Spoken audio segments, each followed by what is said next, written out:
नमस्कार, मैं हूं आपके साथ काजल और आप देख रहे हैं खबर दृष्टिकोण। लोकसभा चुनाव के तीसरे चरण से पहले गुजरात के आणंद में आज पीएम मोदी ने एक चुनावी जनसभा को संबोधित किया। पीएम मोदी ने कहा है कि कांग्रेस ने 60 सालों तक बैंक कब्जाए हैं। कांग्रेस के शहजादे माथे पर संविधान रखकर नाच रहे हैं, लेकिन कांग्रेस मुझे जवाब दे कि क्या इस देश में 75 साल तक हिंदुस्तान के सभी हिस्सों पर लागू होता था। उन्होंने आगे कहा कि मोदी के आने से पहले इस देश में 2 संविधान, 2 झंडे, 2 प्रधानमंत्री थे। आपकी पार्टी कांग्रेस ने कश्मीर में हिंदुस्तान का संविधान लागू होने नहीं दिया। धारा 370 दीवार बनकर बैठी थी। सरदार पटेल की भूमि से आए इस बेटे ने उस 370 को जमींदोज कर दिया और सरदार साहब को श्रद्धांजलि दी।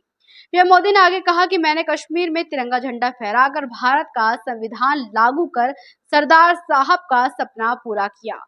जो देश पाकिस्तान कभी आतंकी एक्सपोर्ट करता था, वो आटे के लिए इंपोर्ट के लिए दर दर भटक रहा है। जिसके हाथ में बम का गोला था, उसके हाथ में भीख का कटोरा है। पीएम मोदी ने आगे आरक्षण के मुद्दे पर कांग्रेस और इंडिया गठबंधन पर निशाना साधा और कहा कि कांग्रेस को 3 चुनौती मैं देता हूं। उन्होंने कहा कि मैं कांग्रेस और उनके चट्टे बट्टों को 3 चुनौतियां देना चाहता हूं। पहला, वो लिखित में दे कि धर्म के आधार पर वो मुसलमानों को आरक्षण नहीं देगी। दूसरा, वो कहा कि एसटी एससी को मिलने वाले आरक्षण में सेंधमारी नहीं करेंगे कांग्रेस।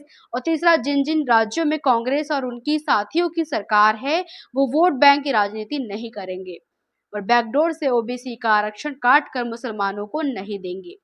मैं जानता हूं कि कांग्रेस मेरी चुनौती को स्वीकार नहीं करेगी, क्योंकि कांग्रेस की नीयत में खोट है। प्रधानमंत्री ने आगे कहा कि कांग्रेस नेता राहुल गांधी पर उन्होंने साफ शब्दों में निशाना साधा कि और कहा कि संयोग देखिए, आज भारत में कांग्रेस कमजोर हो रही है। मजा ये है कि यहाँ कांग्रेस मर रही है और वहां पाकिस्तान रो रहा है। कांग्रेस के लिए अब पाकिस्तान नेता दुआ कर रहे हैं। ऐसे ही खबरों में बने रहने के लिए देखते रहिए खबर दृष्टिकोण। चैनल को लाइक एंड सब्सक्राइब करना ना भूलें।